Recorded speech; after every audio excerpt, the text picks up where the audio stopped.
Veda, or all the Vedas, they are the mother of our country, our Bharat.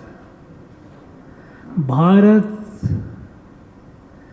is a product, if you use the word product, of our Vedas. Irrespective of which sampradaya, whatever sampradaya one follows, one believes in, whatever has originated from this land of Bharat, they all owe their origin.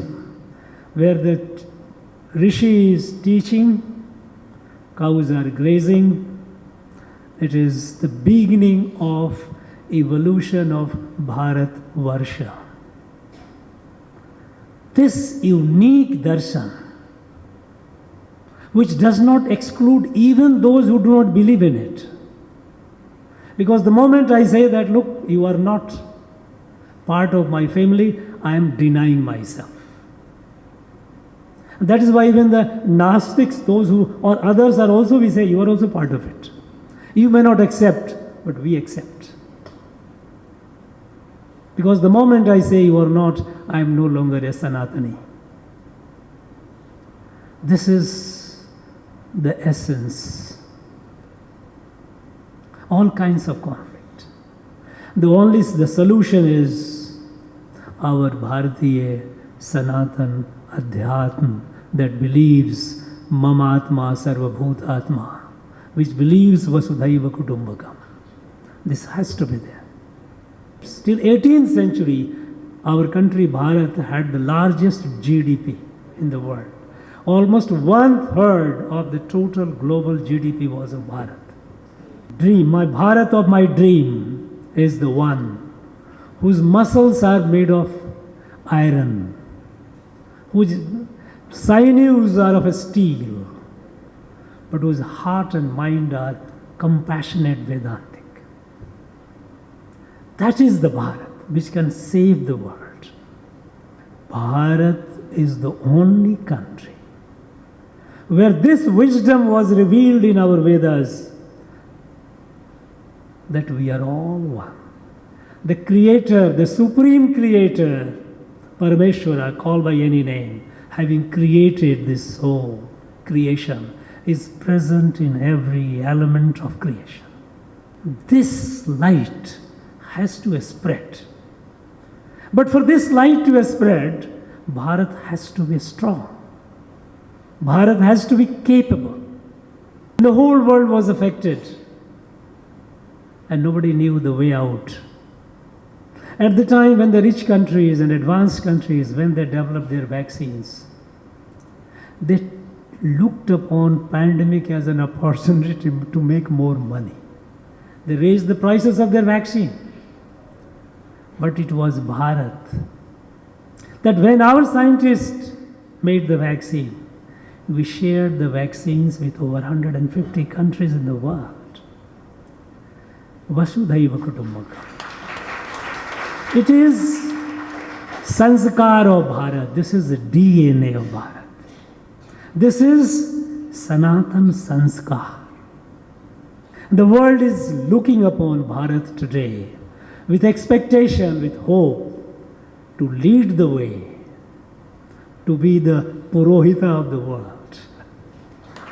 No? If I heard correctly, I was told I was to talk something about Vedas. I don't think that's the right thing. I don't think I have the competence to talk about Vedas in front of the Vedic scholars.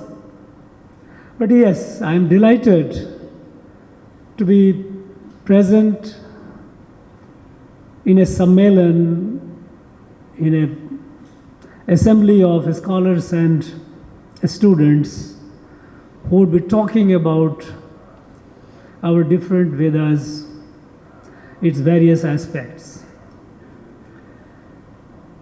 I would be happy if such Sammellans are organized at far many more places, with far many more participations of the people of this country. Primarily because Veda, or all the Vedas, They are the mother of our country, our Bharat.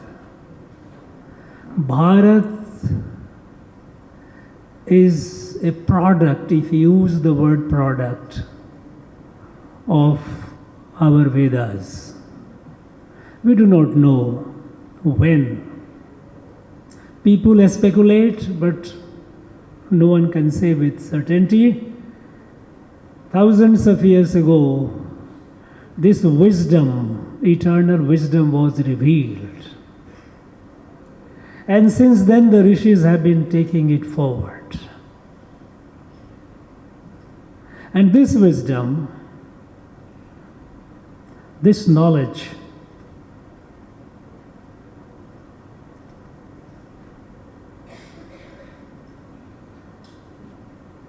it's so inclusive.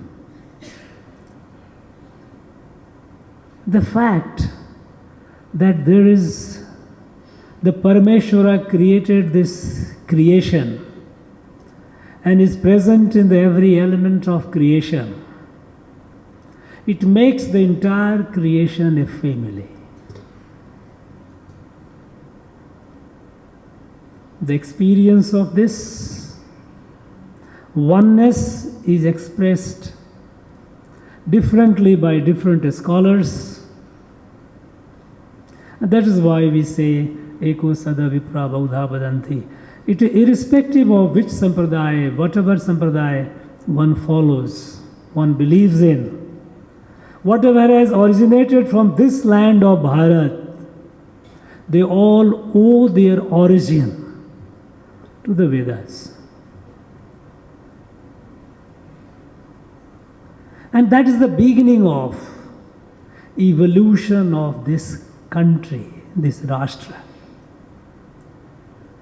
It was for this reason that when when we became independent and our constitution was drafted,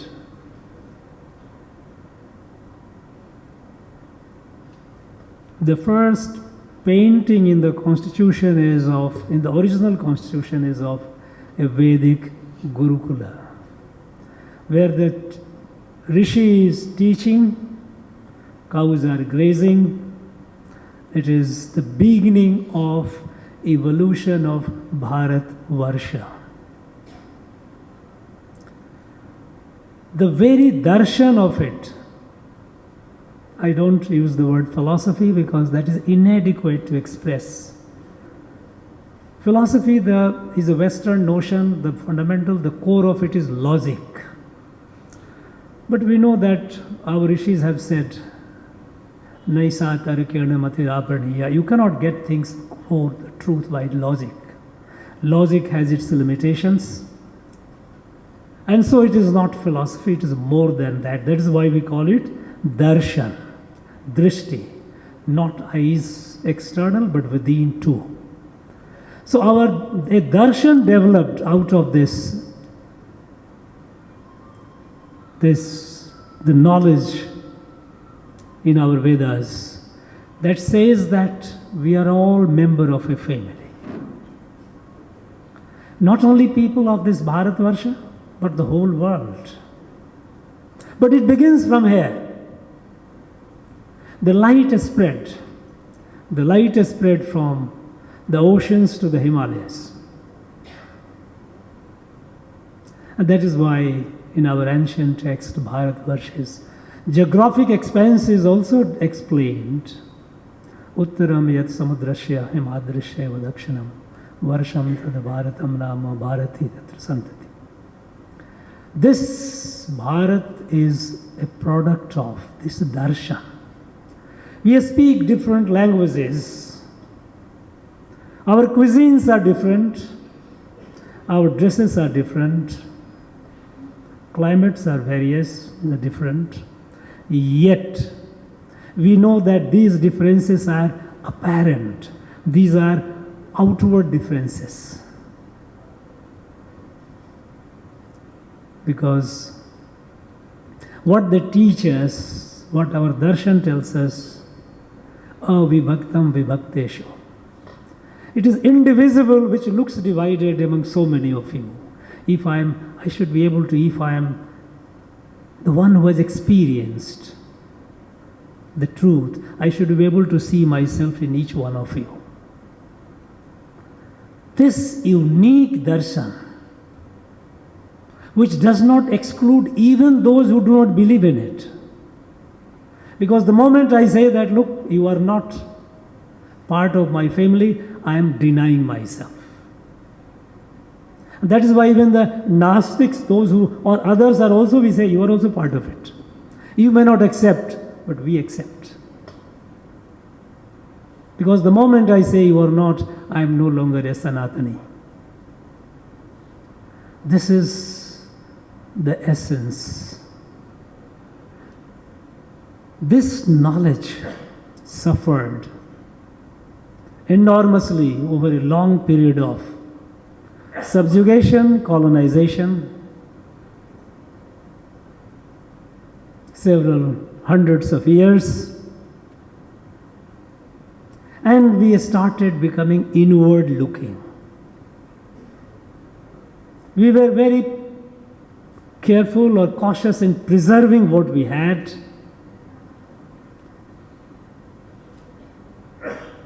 And in the process, institutions suffered,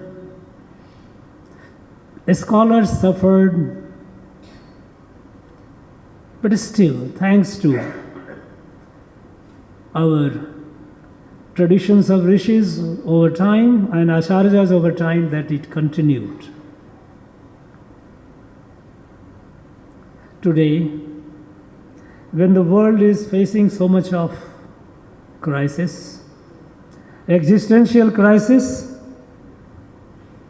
it is all the more relevant, because the world is, at this point of time, is on a volcano.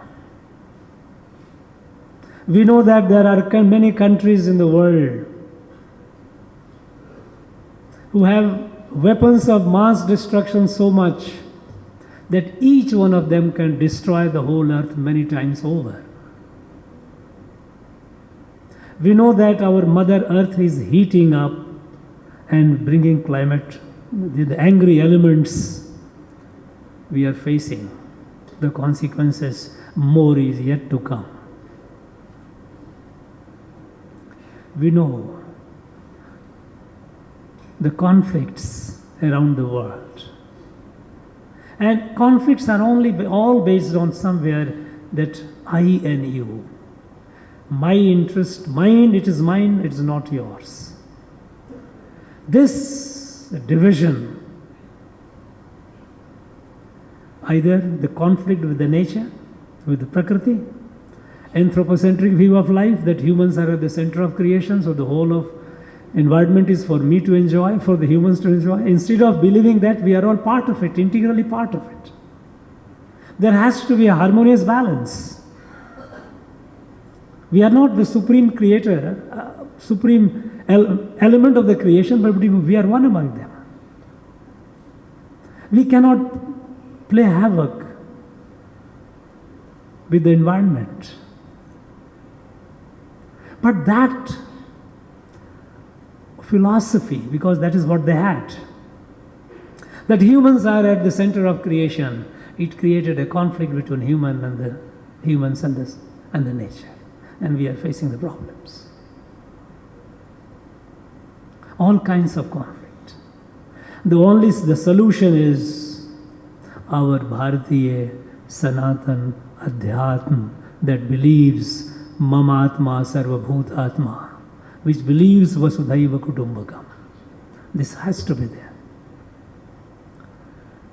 Today, we are fortunate as we believe that, like humans, like individuals, even Rashtra has its destiny. Today, Bharat is rising, waking up. Waking up with full understanding of who we are. It's not what Swami Vivekananda had said, that we do not have to be an imitator of the West. While we need the physical knowledge of science and technology, which we lost over the period, our ancient literatures show that they were pretty advanced. After all, our country was the most advanced country in the world for thousands of years. Till 18th century, our country, Bharat, had the largest GDP in the world. Almost 1/3 of the total global GDP was of Bharat. But we became nowhere. All those greatness was because we are also pretty advanced in science and technology. Everyone knows the history, that there is documents that we were the largest producer of iron and steel. We were the best producer of clothes, garments. We were the most advanced in shipbuilding. All these industries, they are flourishing in this country. But they were systematically destroyed by the invaders and the colonizers. And we forgot. And what they did, they colonized our mind. And they made us believe that their knowledge is the best knowledge. So Swami Vivekananda said, while we need to develop in science and technology, we must also discover and connect to our roots, which is the Vedas. He said, my Bharat of my dream is the one whose muscles are made of iron, whose sinews are of steel, but whose heart and mind are compassionate Vedantic. That is the Bharat which can save the world.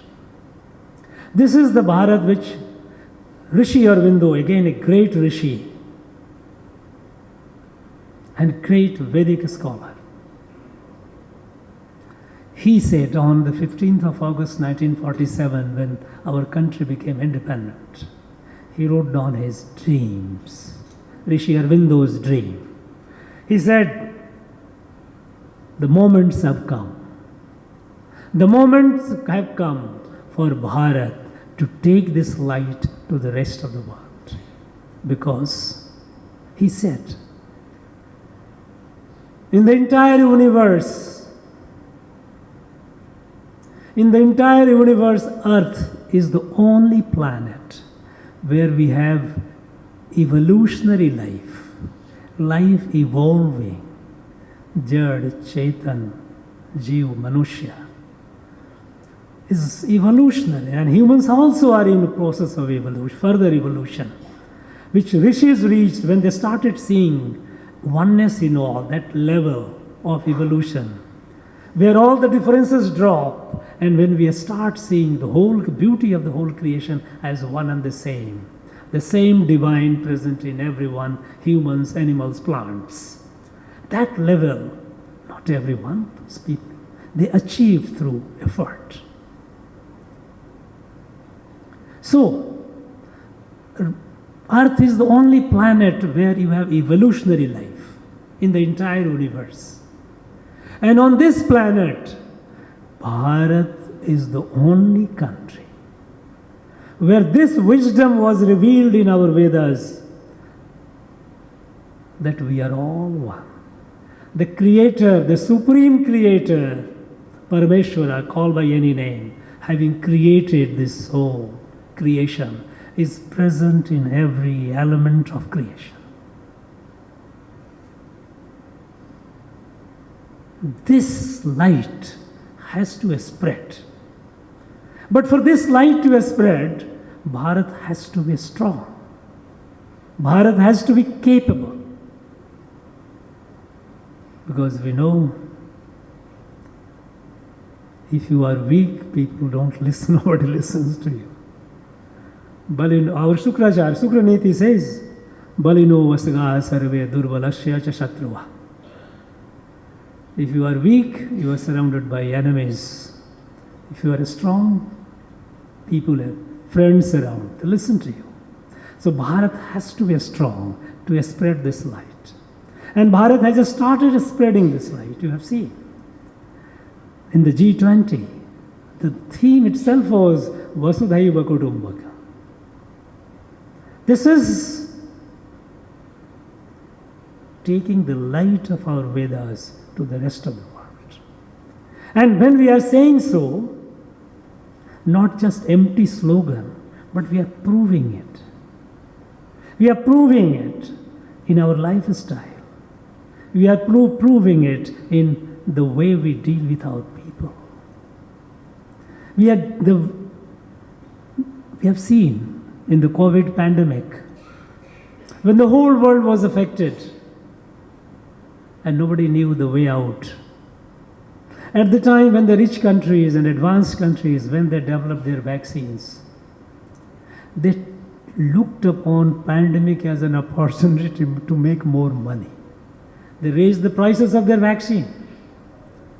But it was Bharat that when our scientists made the vaccine, we shared the vaccines with over 150 countries in the world. Vasudhaiva Kutumbakam. It is sanskar of Bharat. This is the DNA of Bharat. This is Sanatana Sanskar. One may say whatever one wishes, but this is the truth. The world is looking upon Bharat today with expectation, with hope, to lead the way, to be the Purohita of the world. No? After all, our Vedas themselves have said, and this is the time when you are doing this Sammelan and you are taking it forward, when we say Vayam Rashtre Jagriyam Purohita, it is the one who leads it forward. Bharat will be leading the world with this light. Is leading the world, not will be. It is leading the world. And at this time, is very important that this, the source of all this, it should be nourished and its fruits should be spread around. Government is pretty serious about, I'm talking about central government under a very national leadership, is very serious about nourishing our source, our essence, what defines Bharat, and taking it forward along. So, the Vedic scholars, the students, we have a problem, because whenever I visited some places, people used to say, we have a problem. We can get as many students as we want, but after they study what? They don't get a job. But the bhautik need also is important. They have to feed themselves, they have to feed their families. If there is no one to look after them, if they don't have any opportunity to earn, because after all, earth, this wealth is also important for survival. Is a part of life, essential part of life. So creating avenues, creating opportunities, more and more job opportunities. While government is doing its bit, society also is coming forward. Because this is the beauty of our Rashtra Bharat, that there is so much strength in our society which has been latent, which has been sleeping. They are waking up. People are coming forward. People are coming forward to contribute, to be part of it. It's a movement. It's a movement. Movement of national awakening for the good of the world. And at this point of time, I would urge the Vedic scholars also to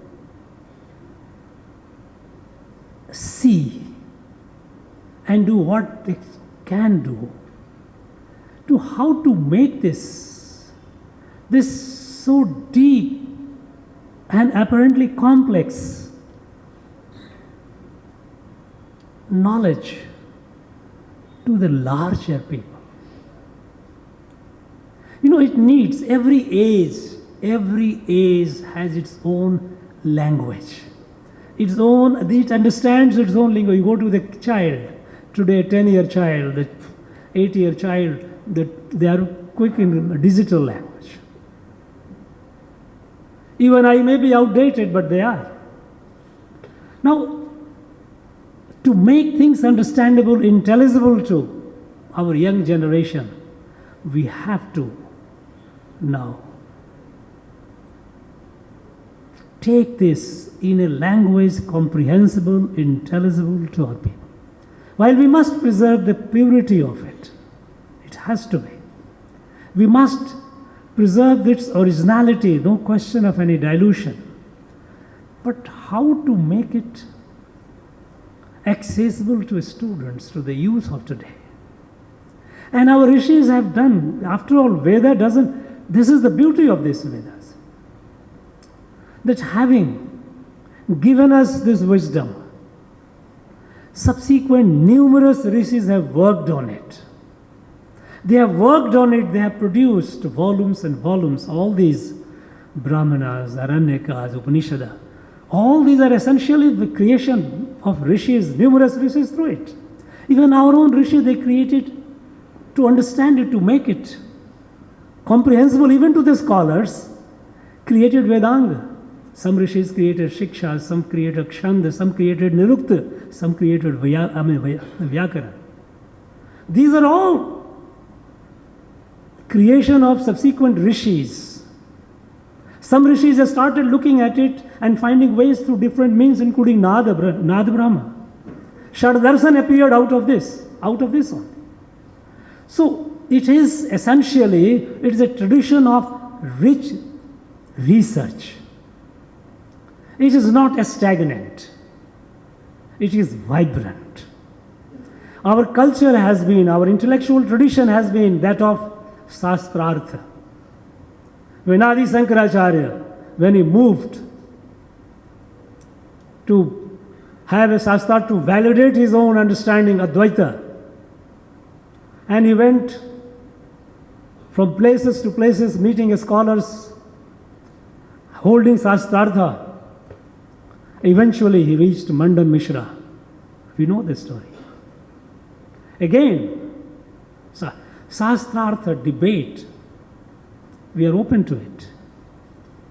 Because only the timid, only the weak is afraid of discussion, of an argument. Now this tradition of Shastrartha, tradition of research, we have to energize even on our Vedic literature to make it intelligible to the rest. And here we have a tendency, and we need to guard against. Since the language Sanskrit suffered over a period of time in its spread, and with the advent of introduction of English education and all, we started understanding this literature through foreign languages. And there were many scholars whom even our scholars tend to quote very often. So and so said this, so and so said this, so and so said this. You know, there is a fundamental difference between Western system of knowledge and the Eastern system, Bharatiya Jnana Paddhati. The difficulty those people have, some of them are genuine students. They would like, those scholars, they want to study it. Quite a good number of them were actually, they suffered from superiority complex, and they wanted to tell us that these are all blabbering. But they were genuine. But even those genuine people, they have a problem, because there are two sets of problems. One is a linguistic, other is epistemological. Linguistic is because those languages are not rich enough to express the content of the Vedas. Because language, we all know, it grows by the need of the civilization, by the people, those who speak. If If the need is limited, vocabulary of the language also will be limited. Western world is advanced in science and technology. So when it comes to the not physical world, bhautik world, they are pretty advanced.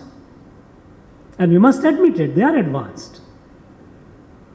But when it comes to the holistic, or what we call Atmagyan,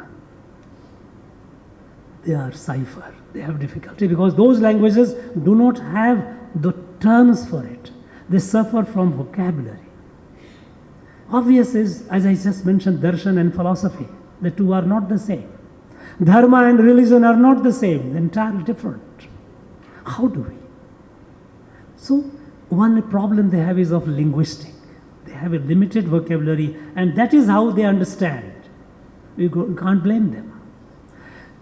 Our languages, Sanskrit, of course, but there are other Indian old ancient languages also are there, including Tamil. They are rich languages. They have because the light that the Veda has spread over the whole country. The people of all these language group, they developed the vocabulary of that. Dharma and Aram is almost the same. So, when we try to understand this from the Western philosopher, Western scholars, let us be on guard because those people have genuine limitation. And the second is epistemological. Epistemological, the system of knowledge. In the Western world, it believes in sovereignty of reason, that whatever stands to reason must accept it. If it doesn't stand to reason, reject it. But what is reason? Reason is a product of our Panch Gyanendriya, Panchabhuta. Through that, the knowledge that we acquire. But we know that there are colors far more than our eyes can see. There are sounds far more than our ears can hear. There are tastes many more than our tongue can experience. We are finite. Our senses are finite. So any knowledge of physical world or any knowledge that we have through our five sense organs are bound to be finite. So the reason is is a logical manipulation of the knowledge that we have around.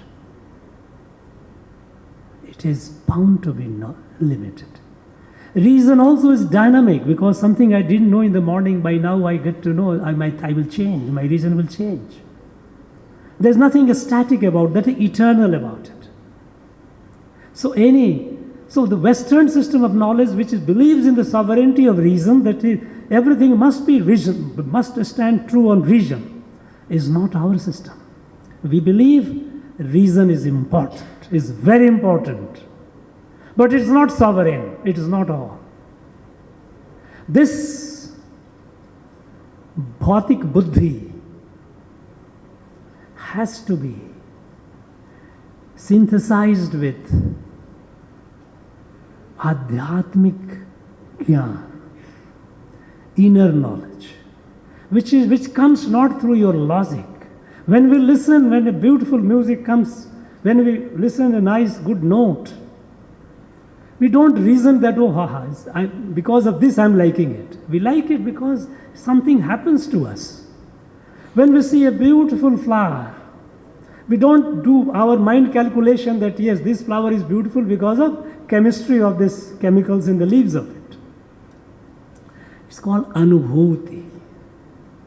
The bhautik buddhi and anubhuti, combination of it, sambuddhi, this is our system of knowledge. So the Western scholars have a problem. So the responsibility lies on us, our scholars. Our scholars to take this light, spread this light across the world, across our own country first, and then across the world.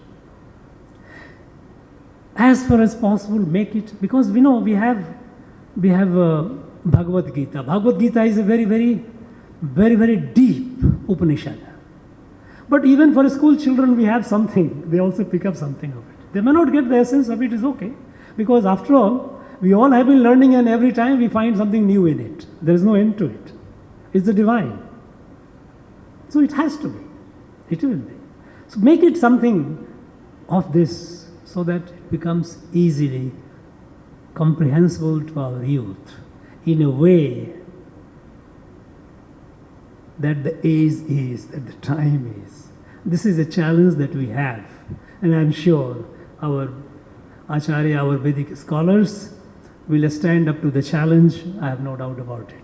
You have a big role in building this nation. The nation was built by the rishis. The rishis of today have to make it stronger and take it forward. I wish this Sammelan the very best, very, very meaningful. I thank all the sponsors, the organizers, those who are associated with it. I wish you the very best. Thank you very much. Jai Bharat.